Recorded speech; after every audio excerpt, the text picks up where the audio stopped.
안녕하세요. 결혼한 지 4년 차의 30대 여성이에요. 제가 원래 제 이야기를 잘하는 편이 아니다 보니 어떻게 시작해야 하나 싶은데 사실 오늘 친구랑 만나서 커피 한잔하며 수다 좀 떨려고 했는데 친구가 몸이 안 좋아 못 나오겠다고 하더라고요. 저는 이미 집에서 나왔는데 말이죠. 다시 들어가자니 모처럼 차려입고 나온 게 아깝기도 하고 그래서 집에서 조금 떨어진 곳에 있는 조용한 카페에 왔어요. 그리고 뭘 할까 고민하다 이렇게 익명의 힘을 빌려 얼마 전까지 어머님과 겪었던 갈등을 한번 적어볼까 해요. 지금은 어느 정도 상황이 정리되었긴 하지만요. 아무튼 가벼운 마음으로 들어주시면 감사하겠습니다. 이렇게 말하면 좀 철없게 들릴 것도 같은데 20대 때는 당연히 30대에는 결혼해 있을 줄 알았고 30이 넘은 직후에도 마음만 먹으면 금방이고 할 수 있을 줄 알았어요. 그런데 34이 넘어가고 주변을 둘러보니 어느새 대부분의 친구들은 다 결혼했고 심지어 아이도 한둘은 있는 거예요. 그리고 그제서야 제가 너무 안일했구나 싶으면서 그때부턴 빨리 결혼해야겠다는 마음으로 소개팅을 하기 시작했는데 인연을 만난다는 게 밀린 숙제하듯 몰아서 한다고 되는 일이 아니더라고요. 그래서 결국 1년 정도 지난 후에는 한마디로 에라 모르겠다 어떻게든 되겠지 하고 마음을 접으려고 했거든요. 그런데 딱 그 시기에 아는 언니가 자기 후배라며 한번 만나보라고 지금의 남편을 소개시켜주대요. 정말 괜찮은 사람이라고 자기를 한번 믿어보라며 말이죠. 그래서 마지막이다 생각하고 나간 자리였습니다. 그리고 참 웃긴 게 그때는 이미 제가 결혼에 대해서는 열정이랄까 그런 게 어느 정도 식은 상황이었다 보니 첫 만남인데도 불구하고 긴장이 된다거나 그런 게 없더라고요. 말도 술술 잘 나오고 그리고 남편이 말하길 자기도 원래 낯을 꾀가리는 성격이라 걱정이 많았는데 제가 너무 편하게 대해주니까 좋았다나요?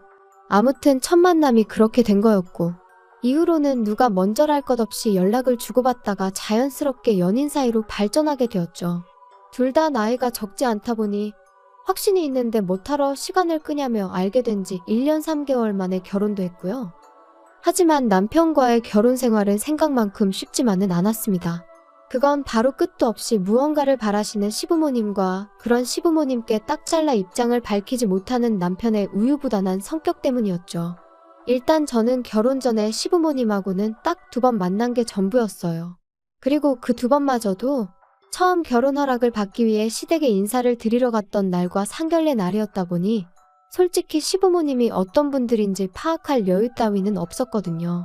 그런데 막상 식을 올리고 나니까 시부모님과 친정부모님은 왜 이렇게 다른 건지 사실 경제적인 부분이라던가 그런 것만 놓고 보자면 시댁이나 친정이나 큰 차이는 없었거든요. 그런데 예를 들어 식당에 간다고 하면 시부모님은 당연히 저희 부부가 산다고 생각하시는 반면 친정에서는 저희 자리 잡을 때까진 그래도 부모 그늘 아래 있다고 생각하라며 친정부모님이 먼저 내주시고 어디 장을 보러 가도 시부모님은 당연히 저희가 시부모님 몫까지 계산해줘야 한다고 생각하시는 반면 친정부모님은 그동안 먹고 싶었는데 비싸서 못 산 거 있음 지금 사라고 해주시고 솔직히 엄청 큰 단위의 돈이 오가는 건 아니었지만 그래도 그럴 때마다 얼마나 기분이 상하던지요. 하지만 이런 이유로 저와 어머님의 관계가 이렇게나 최악으로 치닫게 된 것은 아니에요. 결정적인 이유는 지난해 하나뿐인 제 동생이 이혼을 하게 되었는데 도대체 저와 어머님 그리고 제 동생의 이혼이 무슨 상관일까 싶으시죠? 저도 제 동생이 이혼 소식을 알려왔을 때만 하더라도 그 일이 저한테까지 여파가 있을 거라곤 상상도 못했는걸요. 일단 제 동생 이야기를 해보자면 제 동생은 저와 달리 결혼을 일찍 했어요. 혼전 임신 그런 건 아니었고 당시 4년째 만나던 제부 쪽 아버님 그러니까 사돈어른 건강이 안 좋아지면서 그쪽에서 하루빨리 식을 올렸으면 했거든요.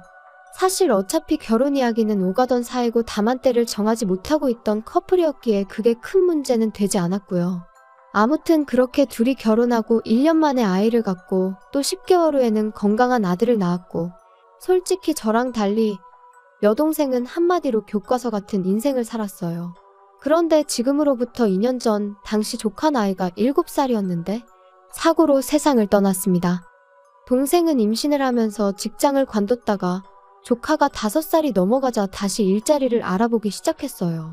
나이도 있고 경력이 단절된 기간도 길다 보니 너무 불안하다면서 말이에요.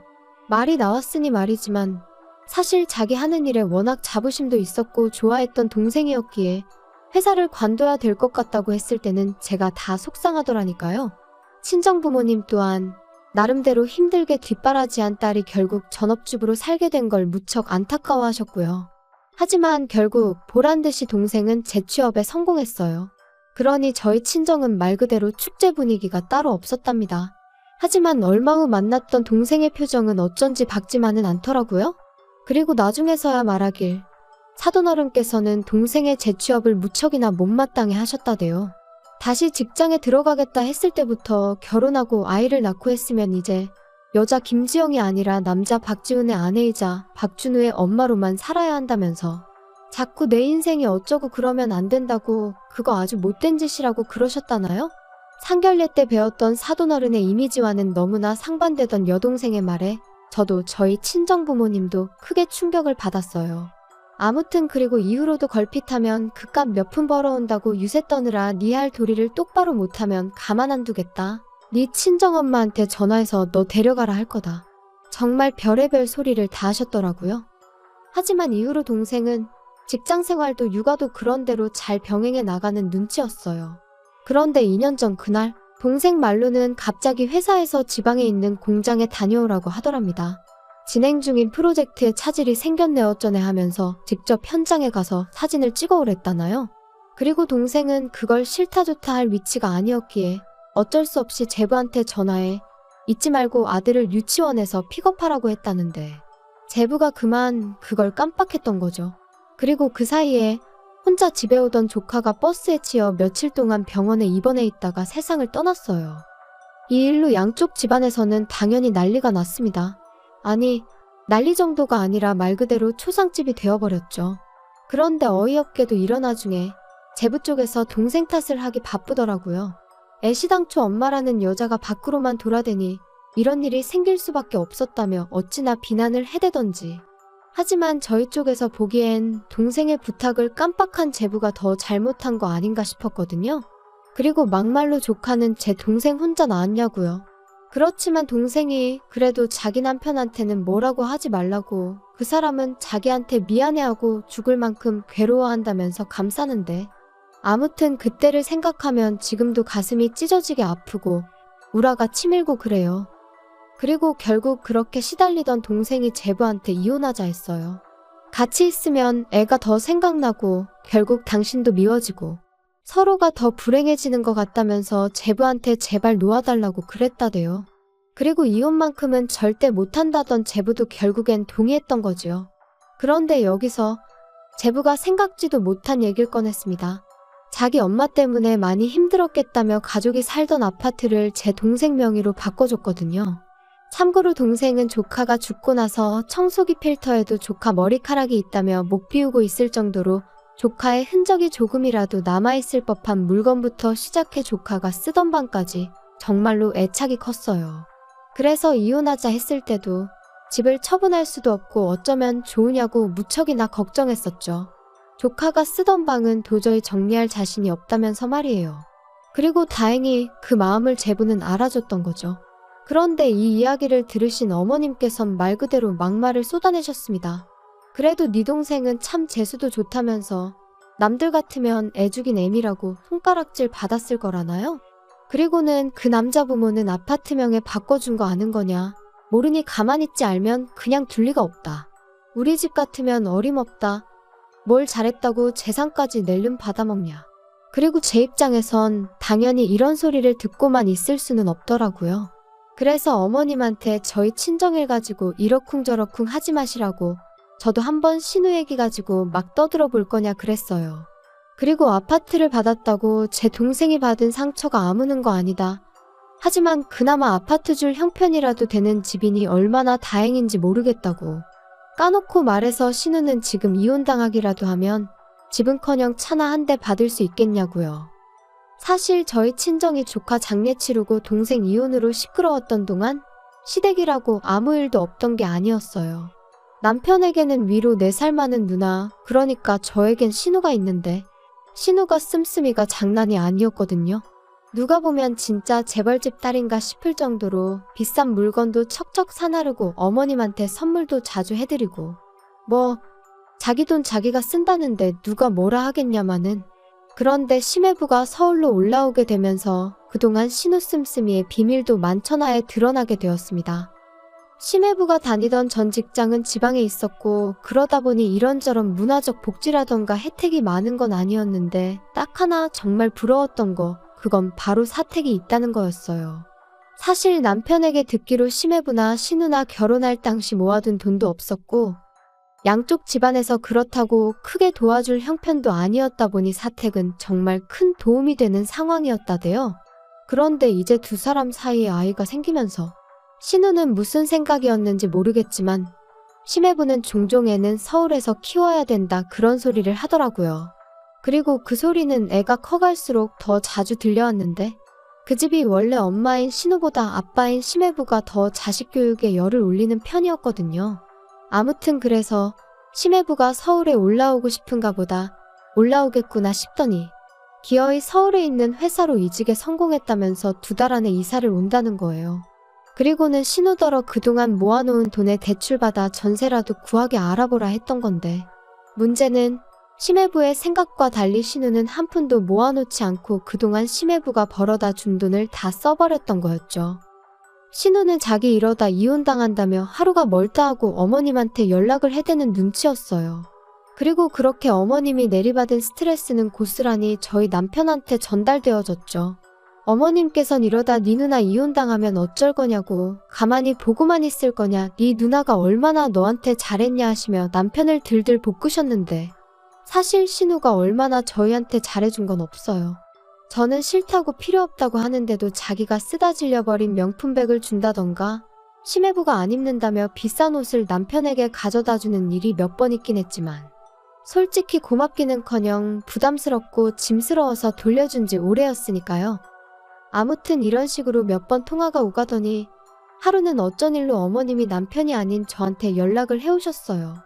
그리고는 당신 아들하고는 대화가 안 통한다며 저랑 얘기를 하셔야겠다 하시더니 정말로 저희 집에 오셨습니다.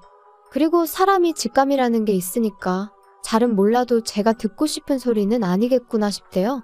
그래서 솔직히 뭔진 몰라도 일단 무조건 거절하겠다는 마음으로 어머님과 마주 앉았는데 어머님 말씀은 제 예상을 훨씬 뛰어넘는 것이었어요.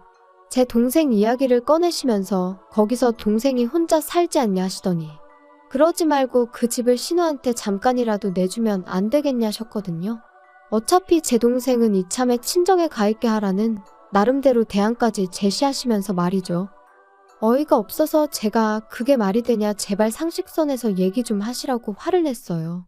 제 동생이 그냥 혼자 그 집에 살고 있는 게 아니고 상황이 상황인지라 그러고 있는 건데 하지만 이후로도 저는 도무지 화를 삭힐 수가 없어서 도대체 사람이 어떤 식으로 뒤틀리면 생각을 그런 식으로 할 수 있는 거냐고 따졌습니다. 그랬더니 어머님이 말씀하시길 죽은 사람 바짓가랭이 붙들고 늘어진다고 돌아오는 거 아니라면서 산 사람이라도 제대로 살아야 하지 않겠냐. 제 동생에게 있었던 일은 안타깝지만 신우까지 네 동생처럼 살았으면 좋겠는 건 아닐 거 아니냐. 네가 나서서 도와주지 않으면 네 신우 이혼당하게 생겼다. 저는 어머님한테 한마디만 더 하시라고 그럼 그땐 저도 가만 안 있겠다 했어요. 제 동생 일은 말 그대로 사고였지만 신우가 그렇게 생각 없이 돈 써댄 건 자기가 작정하고 한 일이니 비교할 바가 못 된다고. 그리고는 어머님도 신우한테 그렇게 받아쓰실 때 이런 날이 올 거 생각 못 하셨냐 받아쳤죠. 그랬더니 어머님이 지금 제가 당신을 취조하는 거냐며 소리를 지르시곤 아무튼 제 동생한테 말 잘하랍니다. 안 그러면 신우가 이혼당하기 전에 저부터 남편, 그러니까 어머님 아들하고 이혼하게 만들겠다면서 말이죠. 기도 안 차고 어이없는 어머님의 말씀에 신우한테 전화를 걸었어요. 왜냐하면 저는 적어도 어머님의 억지가 어머님 혼자만의 시나리오인지 아니면 신우랑 혹은 제 남편까지 같이 이야기가 된 건지 궁금했거든요. 이후로 몇 번의 신호음이 울리고 신우가 전화를 받았습니다. 안부를 묻는다던가 떠본다던가 그러고 싶은 마음도 아니었기에 단도직입적으로 물었어요. 어머님이 제 동생 집을 형님한테 내주라고 막무가내로 나오시던데 어떻게 생각하시냐고요? 그랬더니 신우가 말 나왔으니 자기도 한마디 하겠다면서 요즘 저출산이라고 뉴스에서 매일 나오는 거 알지? 그러니까 나처럼 애 키우는 사람들이 존중받는 사회가 되어야 돼. 더 좋은 환경에 있어야 되고 사회적인 배려가 필요하다니까? 그리고 우리 엄마나 내가 올케한테 바라는 것도 별거 없어. 솔직히 올케 동생은 이제 애도 없고 집만 차지하고 있는 거잖아. 그거 사회적으로 되게 안 좋은 거다. 땅도 좁은데 왜 혼자서 그렇게 넓은 데를 차지하고 있냐 이거지. 이기적인 거 아니야? 그리고 내가 키우는 내 아들은 나만의 아들이 아니고 우리 모두의 아들이라니까? 나중에 내 아들이 자라서 세금 내고 하면 그걸로 우리가 받아 쓰는 거니까. 올케 동생도 마찬가지고. 그러니까 소중하게 돌봐줘야 하는데 살 집 하나 못 구해서 내가 이혼이라도 하게 되면 안 되지 않겠어? 무슨 개소리를 그렇게 정성스럽게 논리적인 척 하는지 정말 못 들어주겠더라고요. 그래서 제가 신우더러 형님 이야기 듣고 있으니 형님이 얼마나 멍청하고 뻔뻔한지 그건 확실히 알겠다면서 이혼하는 게 낫겠다고 했어요. 이혼하고 애는 심해부 혼자 키우는 게 애한테 훨씬 도움이 되겠다고요. 형님 같은 사람들 때문에 멀쩡한 애엄마들이 싸잡아서 욕을 먹는 거라고. 진짜 머리가 어떻게 된 거 아니냐고 그러곤 병원이나 가보라 했죠. 그리고 이 통화로 인해 다시 한번 시댁에서는 난리가 났어요. 당연히 신우는 제정신이고 저더러 미친 X라면서 말이죠. 화도 안 나더라고요. 다 그 나물의 그 밥인 걸 알게 되었으니 어이만 없었달까요? 그리고 다행이라고 해야 할지 이런 와중에 저희 남편은 그래도 제 편이었어요. 아니, 솔직히 말하자면 제 편이라기보다는 적어도 어머님이나 신우 편은 안 들더라고요. 제가 그쪽 욕하면 자기가 생각해도 제정신이 아닌 것 같다며 한마디 덧붙여주긴 했고, 그렇지만 그렇다고 그쪽에다 대고 저한테 사과해라 어째라 그런 소리는 또 못하는. 그래서 솔직히 시댁이 재수없어서 남편하고도 이혼해버릴까 그 생각도 안 한 건 아니었는데 일단은 안 하려고요. 사실 남편을 너무 사랑해서 그런 것보다는 동생 일로 친정부모님 속이 얼마나 상하셨겠어요. 그런데 거기다 대고 저도 이혼하게 되었다 그런 말은 차마 못하겠습니다. 할 때 하더라도 지금은 아니다 그런 거지요. 그리고 한편 심해부가 결국 신우가 모아놓은 돈도 없고 심지어 절대 안 된다고 했는데 몰래몰래 골프까지 배워서 필드에 다닌 것도 알게 된 모양이에요. 역시나 예상대로 심해부 입에서 이혼 소리 나왔고 들리는 말로는 재산 빼돌린 걸로 신우랑 어머님을 고소할 거라던데 가족 사이에 가능한 이야기인지는 모르겠지만 어쨌든 볼만하겠다 싶어요. 남의 불행을 보고 즐거워하냐며 혹시 저를 욕하신다면 이건 불행이 아니에요. 자업자득이지요. 아무튼 지금 바라는 건 그저 아무쪼록 하루빨리 동생이 슬픔에서 벗어날 수 있었으면 좋겠다는 거예요. 그리고 남의 불행을 파헤치며 거기서 어떻게든 자기 입속을 차리려던 신우나 어머님한테는 어떤 식으로든 응당 대가를 치르게 될 거라는 말밖에는 할 말이 없네요. 물론 동생하고 신우를 보고 있자니 사람이 착하게 산다고 늘 좋은 일만 있는 것도 아니고 못되게 산다고 늘 안 좋은 일만 있는 것 같지도 않다는 거지만요. 그래도 물론 결국 착하게 사는 게 정답이겠지요? 제 생활은 둘에 비하면 그다지 유별날 것도 없고 평범한 듯하니 불평불만 없이 감사하는 마음으로 살아야 하는 건지 아무튼 생각이 많아지는 요즘입니다.